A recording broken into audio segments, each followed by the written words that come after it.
Daddy, can we help her? Single dad protects woman from two attackers in restaurant. Next day. Hi, my beautiful family. I speak to you today with a heart full of love, but also with truth. Our channel is built on your strength, your love, and your support.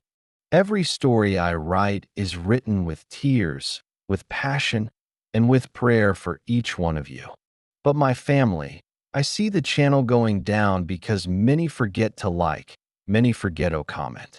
It hurts me because it feels like my hard work is left unseen. That I ask you today, not just as a creator, but as your brother who truly loves you. Please, whenever you watch, give your love back. A simple like, a simple comment keeps this family alive, keeps our light shining, and gives me the power to bring you more and more beautiful stories. May God bless every woman in this family with honor, with dignity, and with unshakable strength. May every man be blessed with wisdom and respect. May our children rise higher than mountains. And may every home be filled with endless love and peace. Amen. If your heart is true, write present. If your love is real, write in the comment where you're watching from. Perfect. Here's a professionally written hook/intro, around 500 words, for your revenge story video, tailored to your instructions. The restaurant was quiet enough to hear the scrape of forks against porcelain, the clink of glasses, the low hum of conversation. And then silence. Not the good kind, either. The heavy, suffocating kind that falls when everyone's senses troubled. The center of it was a woman, pressed back against her chair, eyes darting like a cornered bird. Two men loomed over her. Their voices weren't loud, but the menace in them carried farther than shouting ever could. And that's when it happened. A small hand tugged at her father's sleeve. A girl's whisper broke through the tension. Asterisk, Daddy, can we help her? Asterisk, the father froze, fork still in hand. One look at his daughter's wide eyes, and his decision was made. He stood, slow and steady, and stepped between his child, the woman, and the man. The scrape of his chair echoed like a gunshot. Every diner turned.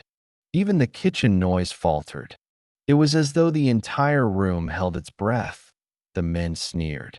One leaned in, testing. You don't know what you're getting into, buddy. But the dad didn't flinch. He simply squared his shoulders, shielding the woman, shielding his daughter.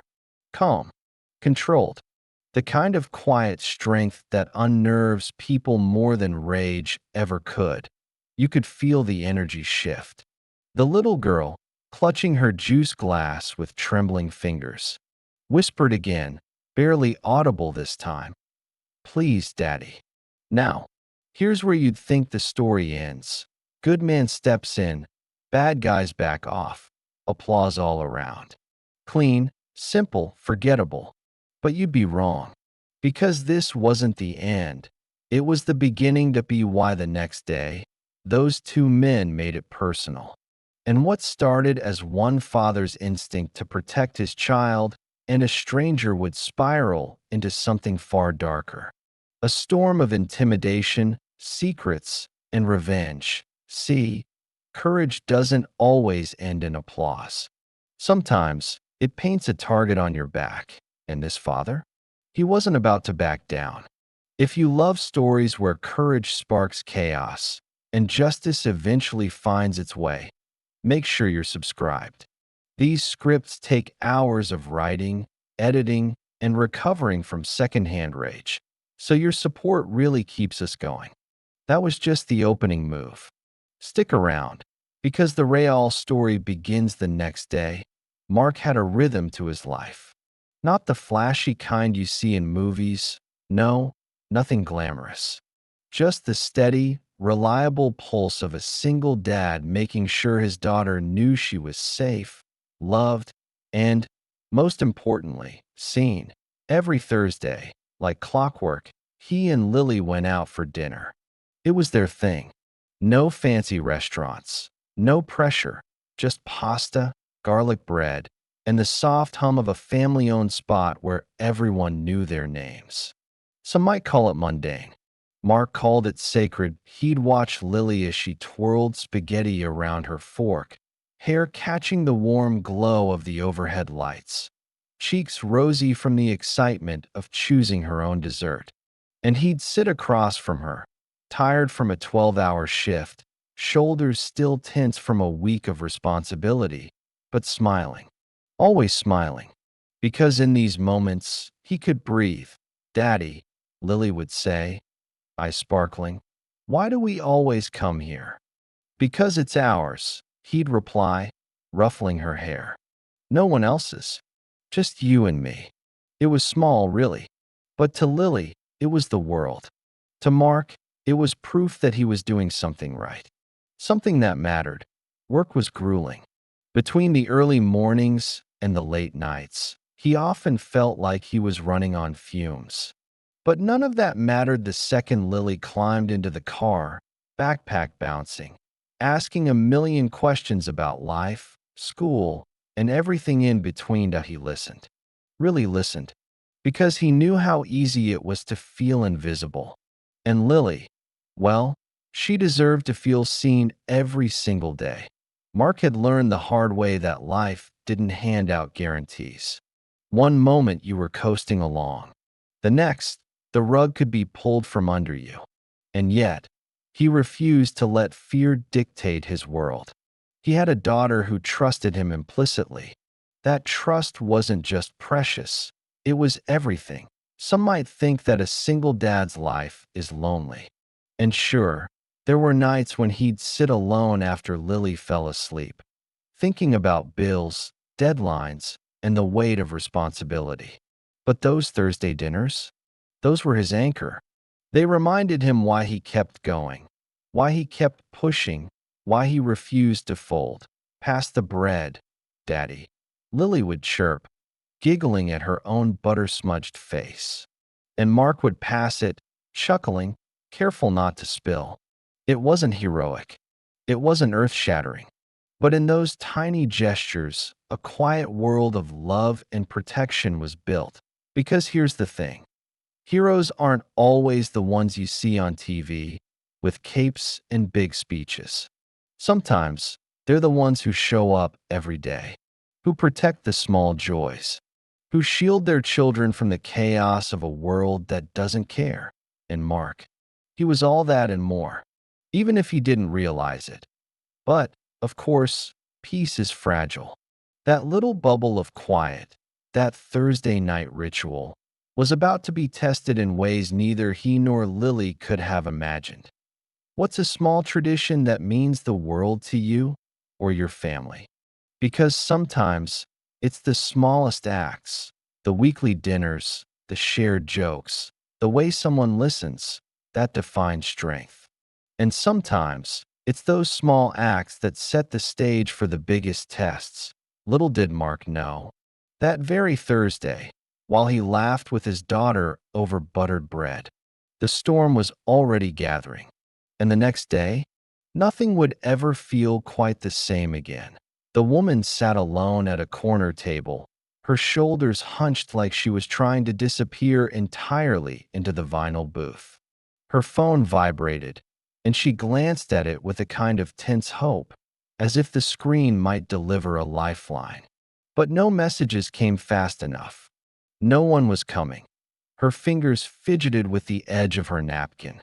She sipped her water like she was afraid to draw attention, every glance toward the door revealing a flicker of worry.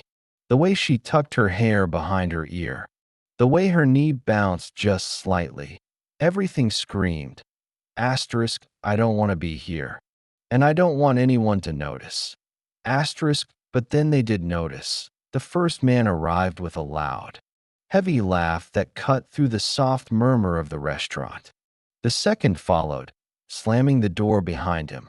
Both of them carried the kind of confidence that felt dangerous, the kind that made heads turn and spines stiffen. They walked directly toward her table, their steps deliberate, each one punctuated by a subtle menace. A low voice, just barely audible over the background chatter, muttered something that made her flinch. The second man leaned in, towering over her chair, smirking like a predator sizing up prey. Most diners looked away, pretended not to notice, focused on their own meals, their phones, their private little worlds. But not Lily. From across the table, she watched with wide, curious eyes. Her small hand gripped her father's sleeve, tugging once, twice, until Mark looked down. Daddy. Her voice was barely more than a whisper, but it carried an urgency that made his chest tighten. Asterisk, can we help her? Asterisk. Mark followed her gaze, and the sight hit him like a punch. The woman's hands trembled. Her phone lay abandoned on the table. Her bag was clutched to her chest, as if it were a shield. And the men, oh, they weren't subtle. They weren't here to have a chat or settle a disagreement politely. They were here to intimidate, to control. Mark's mind raced, weighing options like a soldier calculating a risk.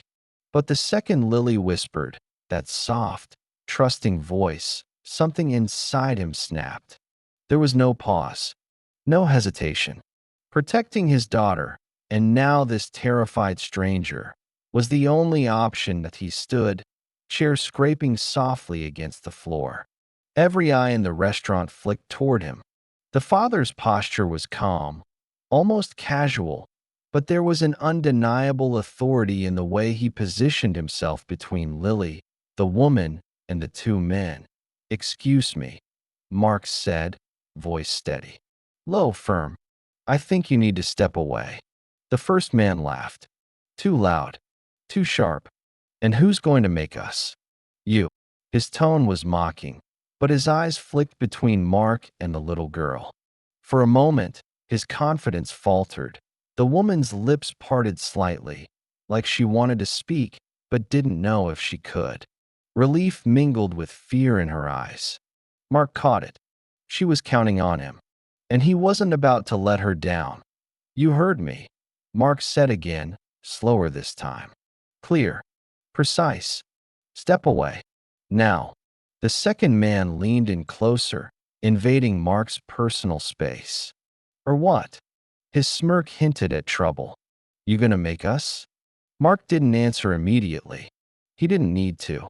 His calm, unwavering stare said more than words ever could. Lily's hand found his, squeezing it. Her small faith bolstered his resolve. That moment. The restaurant itself seemed to hold its breath. Silverware paused midair. Waiters froze mid-step. And in that pregnant silence, something shifted. The men realized that Mark wasn't an ordinary diner. He wasn't someone who would just look away. The woman straightened slightly, drawing courage from the barrier Mark had created. She whispered, barely audible, "Thank you." Mark nodded, giving her a faint, reassuring smile. But there was no triumph yet. The danger was still present, looming like a shadow that refused to leave. And then Lily spoke again, her voice small but firm. Asterisk, Daddy. We have to help her. Asterisk. Mark glanced down at her. That's when he made the unspoken promise. He would do whatever it took to protect both of them. No hesitation. No second thoughts. In that instant, he became more than a father. He became a shield. And while most people would have thought the confrontation ended there, the truth was, this was only the first move in a game that had just begun. The tension didn't break. It hung in the air like thick smoke. Every diner could feel it. Every nerve in the room was taut, ready to snap. The two men were sizing him up, testing the waters, wondering if they had met their match. Mark's heart thudded, but he didn't flinch. Lily's small hand still gripped his, grounding him. And the woman, she looked at him with the kind of gratitude that could almost weigh a ton. He knew this wasn't just about dinner. It wasn't just about protecting one stranger. It was about standing up when it mattered. About showing Lily, and maybe even the world, that courage wasn't loud or flashy. It was steady, deliberate, and sometimes terrifying. Would you step into a stranger's fight if you saw them in danger? Because that night, Mark did. And by doing so, he set in motion a chain of events that would turn a quiet Thursday dinner into something far bigger, far more dangerous, and far more personal than anyone could have predicted. Mark stood there, shoulders squared, eyes locked on the two men looming over the woman. Calm, firm, like a rock in a storm. But inside, his pulse was steady, deliberate, ready for whatever might come next. The first man stepped closer, the scrape of his shoes on tile loud enough to make every diner flinch. You think you can tell us what to do? He sneered, voice dripping with menace. Mark didn't answer right away. He didn't need to. His presence said more than words ever could. He shifted slightly, putting himself between the woman and the threat. The small barrier of his body carried a weight that neither words nor anger could match. You need to leave, Mark said finally, calm but unmistakable. Now, the second man laughed, sharp and taunting. And if we don't? Mark's eyes narrowed. Then you'll deal with me. And believe me, you don't want that. There was a tense pause. Time seemed to slow. Every fork clink, every cough, every shuffle of a chair sounded like an amplified drumbeat in the hushed restaurant. Behind him, Lily clutched his sleeve. Her small hand trembled, but her trust was unwavering. That trust, fragile as it was, strengthened him. For a moment, it looked like the men might back down. But then the first man leaned in, invading Mark's space, smirking like he was testing the water. You're bluffing, he said. Mark didn't move an inch. Bluffing isn't in my nature, he replied. At that moment, restaurant staff began to stir. A waiter appeared near the table, hands raised, trying to de-escalate. Sir, please, this isn't the place for. The men ignored him. That's when the tension really thickened. The kind you could almost taste. Mark shifted slightly, placing a steadying hand on the woman's shoulder. She flinched but leaned into his presence, grateful, terrified, and utterly reliant on his courage. And then a door opened with a jingle. Two uniformed officers stepped in, drawn by a call from someone who'd noticed the commotion. The men froze. Excuse me, gentlemen, one officer said, voice firm, clipped. Step away from the table. For a heartbeat, the air seemed suspended. The first man's jaw tightened. The second's eyes flicked to Mark, a silent challenge, a promise. They weren't finished. Not yet. But slowly, almost reluctantly, they backed toward the exit. The officers escorted them, hands firm, voice unyielding. And as they passed the woman, their eyes met Mark's once more. A cold, silent promise lingered there. Revenge, they conveyed without words, would come. Once the door closed behind them, the woman slumped into her chair, shaking. Her hands clutched her bag, knuckles white. She looked up at Mark, eyes wide, voice barely above a whisper. Thank you. I don't know what I would have done without you. Mark gave her a faint, reassuring smile. You're safe now. That's what matters. But even as he spoke, he felt it, an unsettled tension, like the calm before a bigger storm. This wasn't over. Not by a long shot. Lily tugged at his sleeve again. Daddy, are they gone? They're gone for now, he said, voice steady but eyes alert. But we need to stay sharp. The restaurant began to hum back to life. Silverware clinked. Conversations resumed. But something had shifted. The ordinary Thursday evening was gone. In its place hung an invisible thread of danger, winding around them like a storm waiting to break. Mark guided the woman gently toward the edge of the restaurant. Can I call someone for you? Family? Friends? She shook her head. No one knows. That's why. Thank you.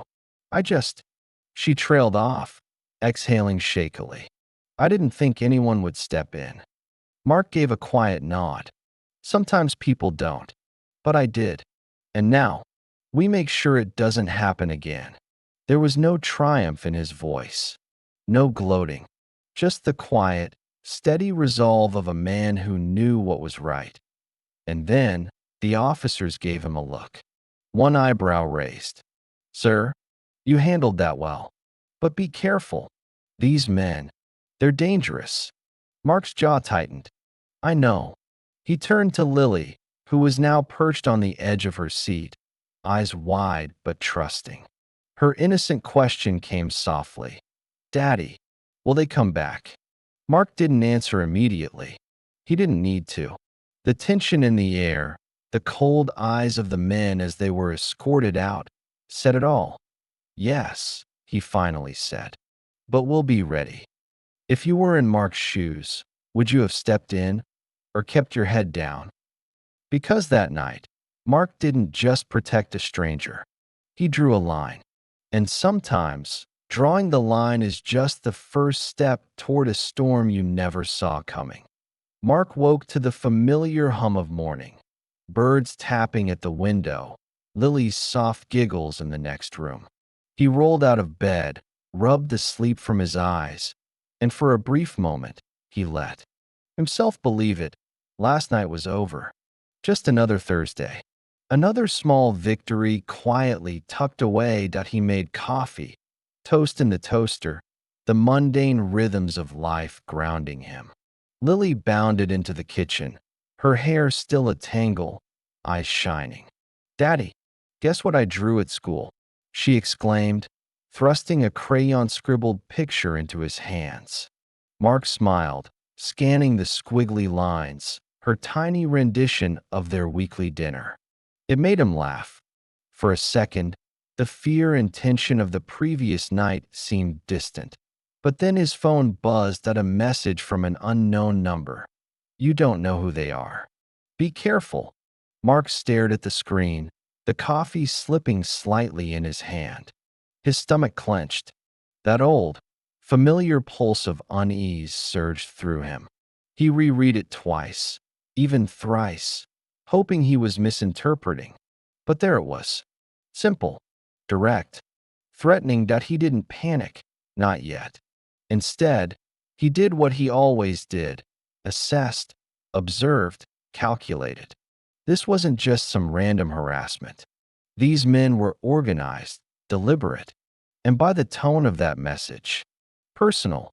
The day went on, but the unease lingered. A car parked too long across the street. A shadow lingering near the corner of his house when he walked Lily to the bus stop. A low thump at the door just when he thought he was alone. Little things, insignificant on their own, but together, a pattern forming that he tried to push it aside to keep the day normal. Lily needed normal. The world outside could wait.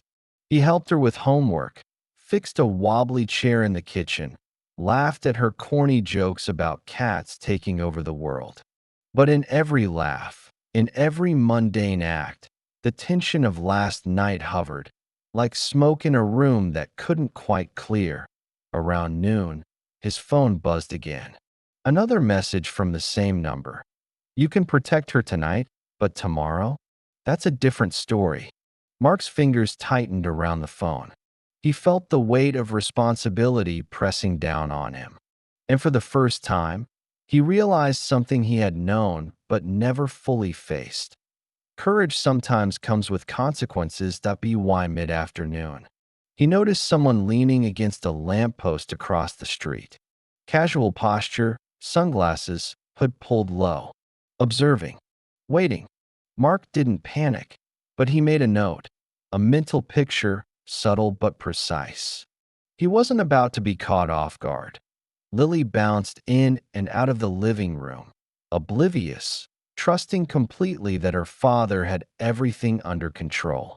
That trust both comforted and terrified him, because it wasn't just about bravery anymore. It was about strategy, protection, survival. Around dinner, the woman from the restaurant reached out. Her message was short but carried weight. Mark, thank you again for last night. I don't know how to explain it, but you've made a difference. Be careful. They're not like normal people. You don't know who they are, and they don't forget. He reread it slowly. The words hung in the air like smoke. Not just warning, acknowledgement, a silent plea. And for a fleeting second, he saw her fear, the depth of it. And he knew then that this was no longer just a Thursday dinner gone wrong. This was bigger, far bigger. Mark went about securing the house. Checked locks twice. Installed an extra camera near the driveway. Subtle precautions. Nothing overt. Nothing to alarm Lily. She needed to feel safe, not paranoid. But every sound, the creak of a floorboard, the distant rev of an engine, made his pulse quicken. He knew these men weren't done up by evening. His nerves were taut. Shadows from the streetlights danced across the walls. A car slowed near the corner. Mark watched silently from the window, scanning every reflection, every movement. Lily, now brushing her teeth upstairs, hummed a tune. Innocent, blissfully unaware. That innocence was the only thing keeping him grounded. The phone buzzed again. Same number. Another simple message. Next time, it won't be a restaurant. Mark swallowed hard. The threat wasn't idle. It was a promise. He sat back, leaning against the kitchen counter, eyes narrowing in thought. And then he smiled, small, tense, determined. Because this was the moment courage meets strategy. Action meets calculation. He wouldn't let fear dictate the day. He wouldn't let these men dictate their lives. In a quiet, almost private conversation with himself, he murmured, "They're going to learn the hard way. You don't mess with people who protect others." The sun dipped below the horizon, casting long shadows across the living room. Mark checked on Lily one last time before bed. She was tucked in, book in hand, eyelids heavy. "Night, Daddy," she whispered, and he kissed her forehead. Outside, a car engine idled around the corner. A figure leaned against it, eyes scanning. Silent, watching, waiting. Mark knew the night was far from over. These men weren't just going to vanish. They had been provoked. They had been humiliated. And now, they were planning their next move. Have you ever done the right thing, only to regret how messy it got? Because sometimes, doing the right thing isn't the end of the story. Sometimes, it's just the beginning of a storm you never saw coming. And Mark? He was ready to be the third morning. Mark realized this wasn't random. Not a fluke. Not a simple scare. The men from the restaurant were calculated, organized. Someone had sent them. Someone with a vendetta. He found out the truth the hard way. A call from the woman he'd protected, hushed and trembling. "Mark, I think you need to know. Those men, they're not just thugs. They're connected to people who've been after me for months. Years, even. It's complicated. Dangerous." Mark's stomach tightened. He leaned back in his chair, processing. Organized trouble? Personal vendetta? It didn't matter. The threat was real, and the stakes had just skyrocketed. His mind raced. Protecting Lily had been instinctive. Protecting this woman had been necessary. But now, stepping into their world, into this storm, meant danger at every turn. Every shadow, every phone call, every unexpected knock. Family and friends noticed the tension gnawing at him. They didn't say much at first. Mark had always been stubborn, decisive. But the worried glances grew into gentle warnings. "You don't have to do this, Mark," his sister said one evening, voice low, almost pleading. "Stay out of it. Let the police handle it. You've got Lily to think about." He looked at her, exhausted but resolute. "I can't just walk away," he said quietly. "Not after last night. Not after what I promised her. Or what I promised myself. Friends echoed the concern. This isn't a hero movie, Mark. People get hurt. Innocent people get caught in the middle. He knew that. Every rational part of his brain screamed to back off. Every instinct told him this was dangerous. But another part, far stronger, kept him standing. He had already crossed the line. He couldn't unsee what he'd seen, couldn't undo what he'd done. The woman reached out again later that night. Her message was shorter, sharper, urgent. They know who you are now. Be careful. They won't stop. Mark felt the weight of those words. His small apartment suddenly felt exposed, vulnerable. Every creak in the floor, every passing car, made him flinch. He started noticing patterns. A car circling the block, unfamiliar faces near Lily's school, small notes left in places they shouldn't be. The world he thought was ordinary had been infiltrated by danger, but instead of retreating, Mark sharpened his focus. He mapped routes. He memorized license plates. He called in small favors from acquaintances, friends with eyes on the street, connections in local law enforcement. He didn't ask for heroics. He asked for awareness. Every precaution mattered. And the woman? She became both a caution and a collaborator. She shared what she knew, what she could, fragments of her life and the people hunting her. Dangerous fragments, yes. But the truth was, without her insight, they were blind. Mark spent nights awake, planning, observing, preparing. Not for revenge, at least not yet. For protection, for survival. Every time he glanced at Lily sleeping, her small chest rising and falling in peaceful rhythm, he reaffirmed his resolve. He would not let fear dictate their lives. Not ever. At one point, a shadow appeared outside his apartment window. Brief, fleeting, but enough. Enough to remind him these men were bold, methodical, and patient. They had been humiliated once, and humiliation had a way of breeding obsession. Friends pleaded again. Mark, this is too much. Step back.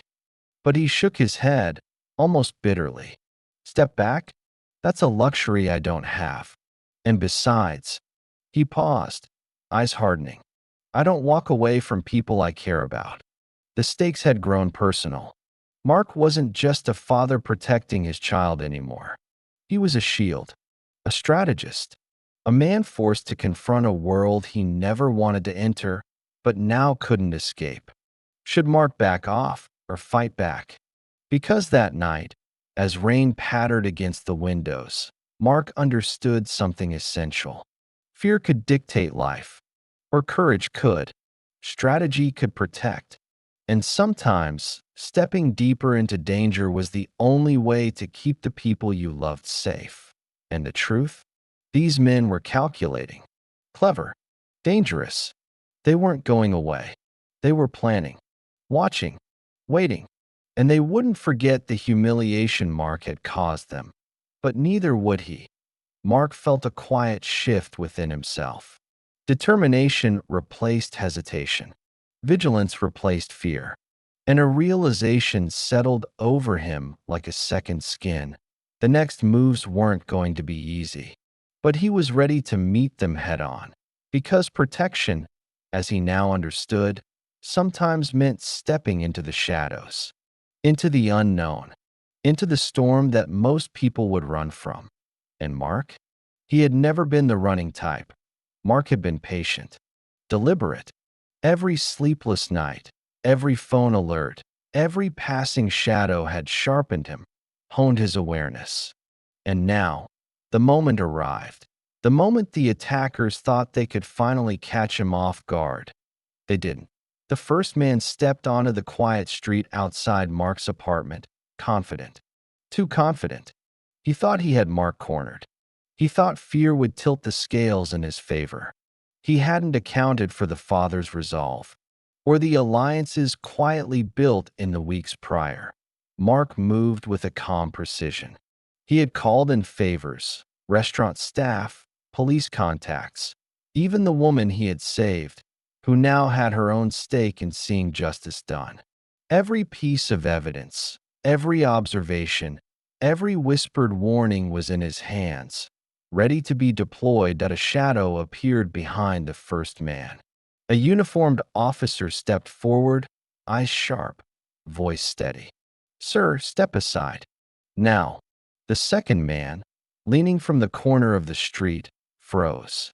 Another officer emerged from the shadows, followed by the woman herself, standing a few paces back with quiet confidence, clutching a folder Mark had never seen before.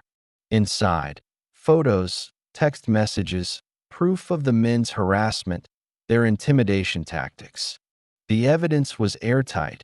Mark didn't need to raise his voice. He simply nodded, gesturing subtly toward the collected proof.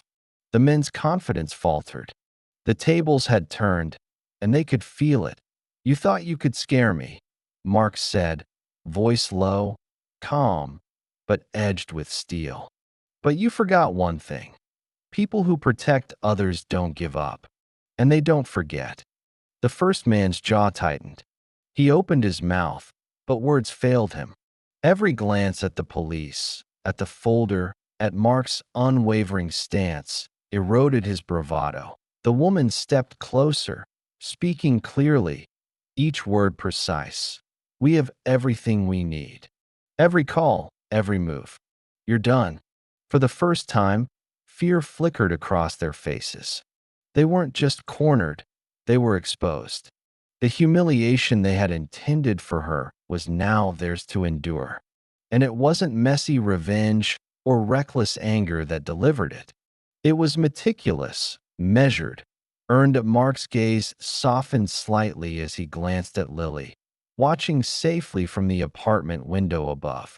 The quiet approval in her eyes reminded him why this mattered. Protection wasn't about punching first or shouting loudest.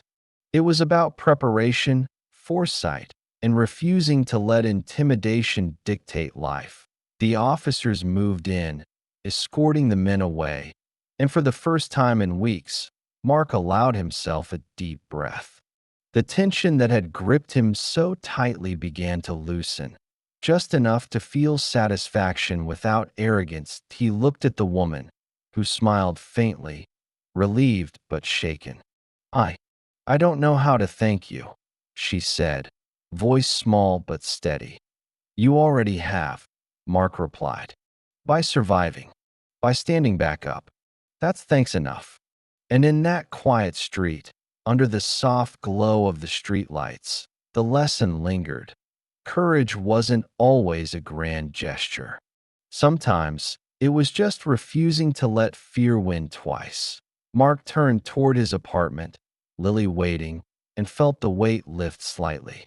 They had survived. They had endured. And now, the storm, while not entirely gone, had met its match. Sometimes, courage is just refusing to let fear win twice. Because the truth was clear, revenge, when earned, doesn't shout. It doesn't rage. It lands quietly, decisively, leaving no doubt who stands unbroken. The aftermath was quieter than anyone expected. No dramatic explosions, no last-minute chases, just the slow, inevitable settling of consequences. The men who had terrorized the woman found themselves facing legal action, their intimidation tactics exposed and documented.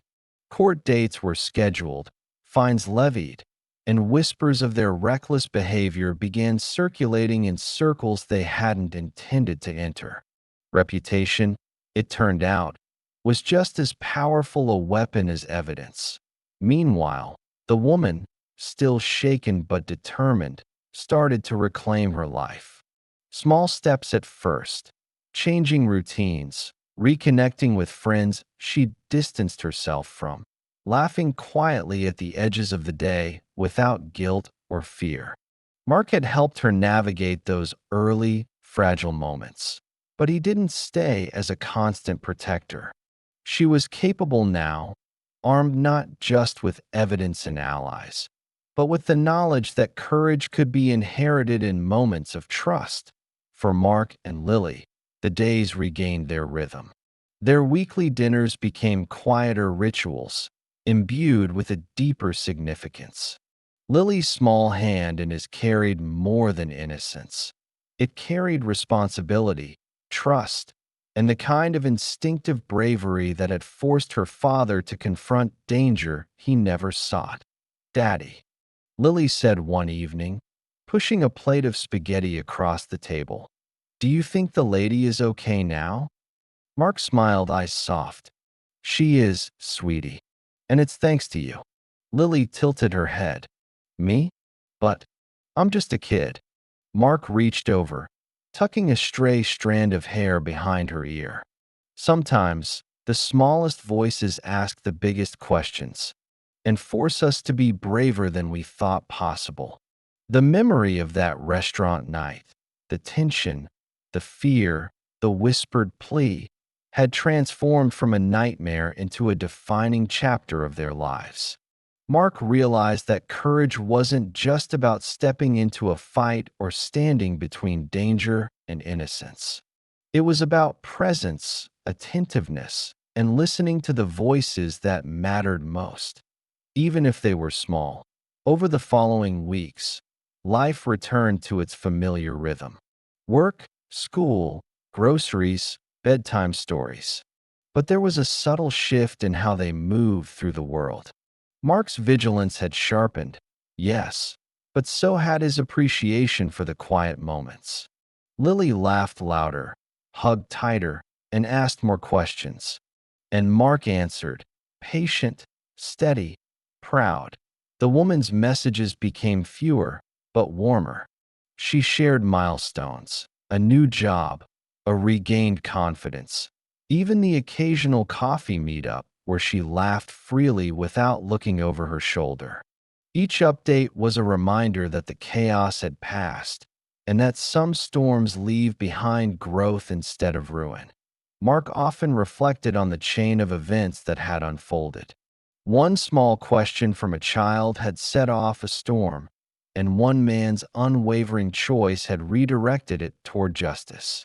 It wasn't dramatic fireworks or cinematic explosions that defined the outcome. It was deliberate courage, strategic thinking, and the quiet refusal to turn away when action was needed. And so, in the calm after the storm, Mark and Lily thrived. Their bond had been tested, and in doing so, had strengthened. The world could still be unpredictable, still hold danger around corners, but together, they had proven that resilience didn't require grand gestures. Sometimes, it simply required listening, acting, and protecting those who trust you most. Sometimes the smallest voices ask the biggest questions and force us to be braver than we thought possible. Mark watched Lily fall asleep that night, her small chest rising and falling in peaceful rhythm. And for the first time in weeks, he allowed himself to exhale fully. The world had tested them, and they had endured. Courage, it seemed, was less about being fearless and more about standing firm when fear is unavoidable, and in that quiet victory. The future, uncertain, messy, but theirs felt a little brighter. Mark didn't walk away with medals or headlines. No applause, no viral news clips. What he walked away with was quieter, but far more powerful. The peace of mind that his daughter was safe. The satisfaction of knowing he had done the right thing when it mattered most. Sometimes courage isn't loud. Sometimes it's the silent decision to stand between danger and innocence, to hold the line when everyone else looks away. Mark's story reminded us of that. A single dad, ordinary in every way, became extraordinary because he refused to let fear dictate his actions. And Lily? Her small voice, her innocent question, sparked a chain of events that tested more than just her father's bravery. It reminded all of us that even the smallest voices matter. They can force choices, reveal strengths. and shift the course of a storm we never expected to face. The woman they protected didn't just survive, she began rebuilding her life. Stronger and more cautious, but also more empowered. And Mark and Lily? They returned to their routines, their dinners, their quiet laughter, carrying with them the knowledge that justice doesn't always roar, it sometimes whispers, measured and precise, leaving a trail of accountability in its wake. If this story resonated with you, if you felt the tension, the stakes, and the quiet triumph, then please hit like, leave a comment, and subscribe. Every one of these Reddit tales takes hours to research, write, and bring to life, and your support ensures that the stories keep coming. Because at the end of the day, courage, family, and doing the right thing, that's what really matters.